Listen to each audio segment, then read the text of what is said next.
What's up, guys? So welcome back to another video. Today we're actually in my office. I wanted to hop on here and just kind of do a quick 2024 recap and what we plan to do for 2025. So happy new year, and let's get right into the video. First thing I want to do is thank all of you guys. I appreciate all the support you guys have shown me in 2024. You guys have been absolutely amazing. You've been showing support to my videos, live streams, coming out and talking to me at the booths, at the card shows. That's been amazing.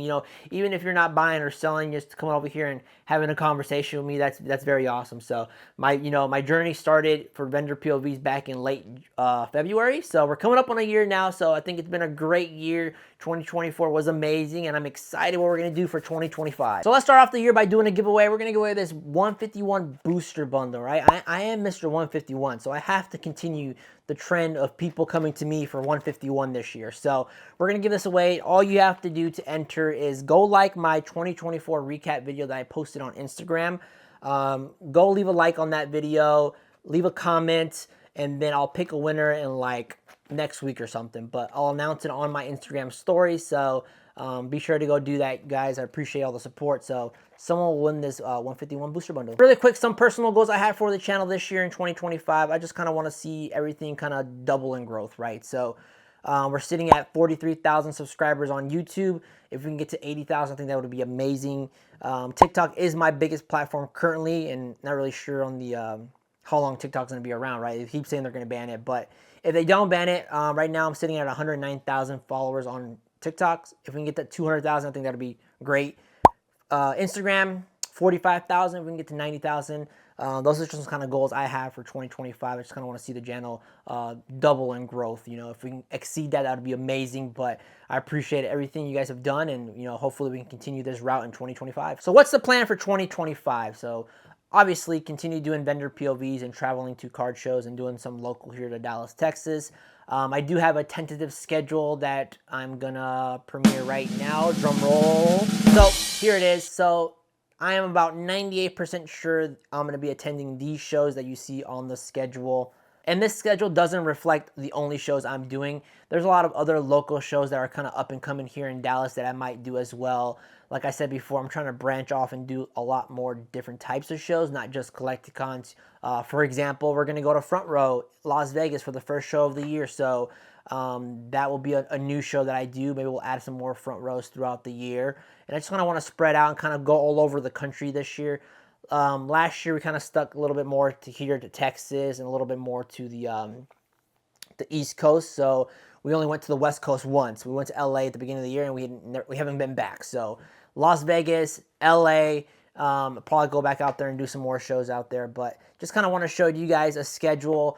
A lot of you guys were always asking me for one last year, and I didn't really have an official one. So you have this one now, and it kind of gives you a good idea of where I'll be for 2025. So now it's time for the Q&A segment. I've been wanting to do one of these for the longest time, and I've never got around to it. So let's end this video by answering some questions you guys had. A lot of you guys have always asked me these, and I've never really addressed them. So let's do that right now. So the first question here is from Jeffrey. All right, he says, how much heavier will you go on 151 in 2025? So, I mean, 151 has been my bread and butter since the beginning of the year. When I first started vending late February, literally half my case was 151, right? I mean, I really enjoy 151. I always knew it was going to be a really popular set. And a lot of you guys, if you've been around since the beginning, I was giving out booster bundles for $30 for the longest time, for like the first 6 months of my journey. So if you guys are OG to the channel, you guys remember that. Selling sealed displays for $325. Unfortunately, I ran out of those. Don't expect any more 151 from me at $30. I do have some that I'll be taking to the shows, but I had to buy those at market price, so they'll be whatever market is really. But I plan on continuing with 151. I really enjoy it. I think it's a very popular set. It got a lot of people back into the hobby, so bring me your 151. I want it. All right, next question is by Pokey Poppy, and it's probably one of the most popular questions I get asked all the time. So he says, why aren't you doing this full time? And yes, if you didn't know, I do not do vendor POVs and stuff full time, right? I still have a 9 to 5, and pretty much the reason why is that the Pokemon vendor POVs, things like that, it doesn't provide enough to fund the lifestyle that we currently have. So I have a wife, I got 2 kids, we have a house, and the 9 to 5 helps make sure that all that is taken care of, right? All the bills are being paid, vacations are being paid, going out to eat on the weekends, going to sporting events, all that is being taken care of by the 9 to 5. And Pokemon, it's its own separate entity. You know, it funds the vendor POV things, and I don't mix and match, right? So I don't take, you know, what I make over here on the Pokemon side to this side, and I don't take my 9 to 5 income over here. It's 2 separate entities. And you know, if the vendor POV side eventually gets to the point that it can fund the lifestyle I have over here, then yes, I'll consider it. But right now, it doesn't, right? I do make income from the shows, the content, things like that, but it's just not enough. And I don't want to start to stress that, oh, I'm not making enough, I'm not making enough sales at the shows, my videos aren't performing, because then now it's going to become very stressful, and it's going to take something that I really enjoy doing and it's fun for me to being a headache and just nonstop stress, right? So eventually, hopefully one day it gets to the point that it can cover and I can, you know, leave my 9 to 5 and do this full time. But currently it doesn't, but that's a goal, another like, you know, goal that I have for myself to hopefully eventually one day get to that point. So in the meantime, I'll still have, you know, a 9 to 5. Next question is by I'm Dirk Alvarez, and he asks, am I going to be at LA Collecticon? And yes, I will be there. LA is pretty special because I think that's the event that kind of propelled me forward in my vendor POV. I had some clips from that event go pretty viral. The Mystic interaction that did really well actually on TikTok and stuff. So the Jason Page, that one is very, very popular as well. That interaction with him was great. And I haven't been back to the West Coast since then. So I'm definitely going to be out there trying to add more shows to the West Coast. So be on the lookout for that. I did show you guys my schedule earlier, so be sure to look at that. Next question by the Bulbasaur. Who is your favorite vendor that wears green button shirts? It's a good question, man. It's a guy named Dylan. You know, I'm not sure if you ever heard of him or not, but you know, it's a great guy. Shout out to that guy. Next question from Mario Cards. He says, any advice for people becoming vendors in 2025? So I get asked this question all the time, you know, how did I start, and what should I do to start my journey? And I tell everyone the same thing, really. Just start off with your own personal collection.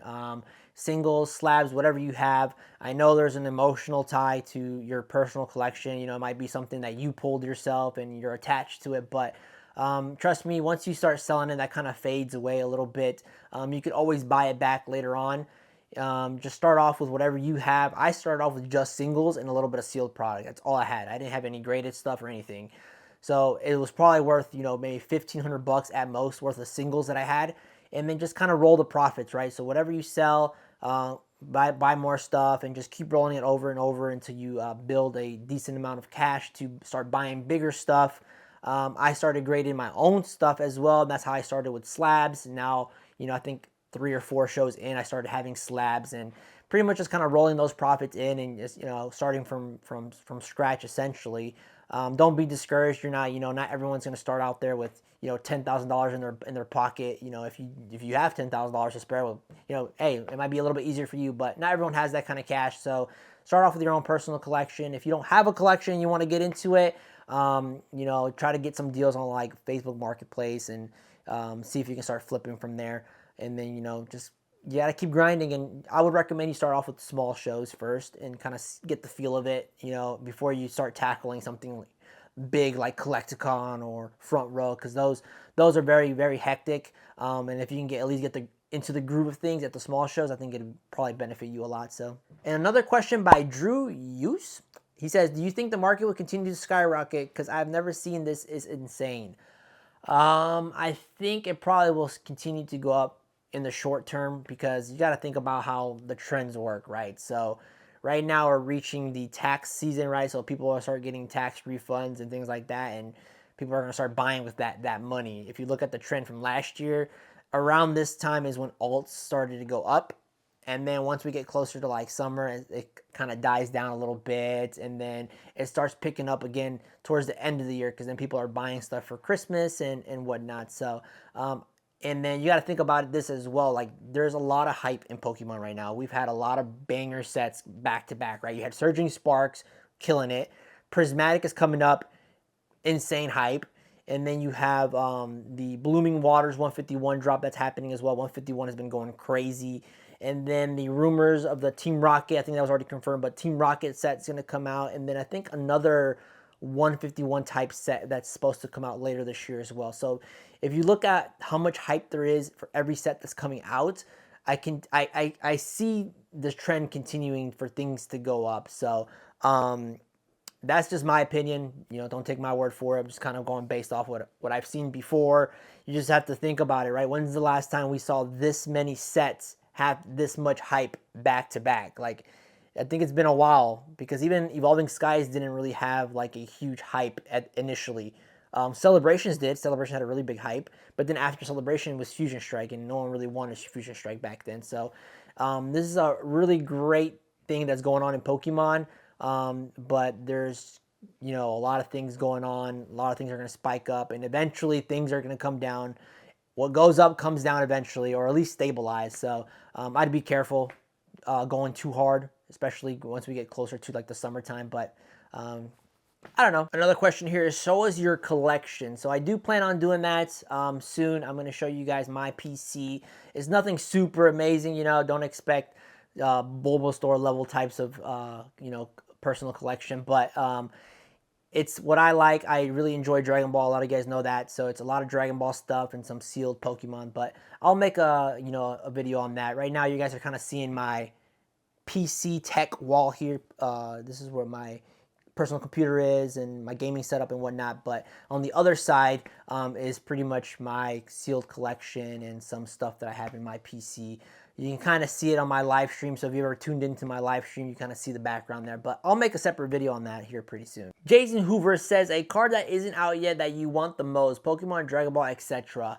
I'd have to think about that.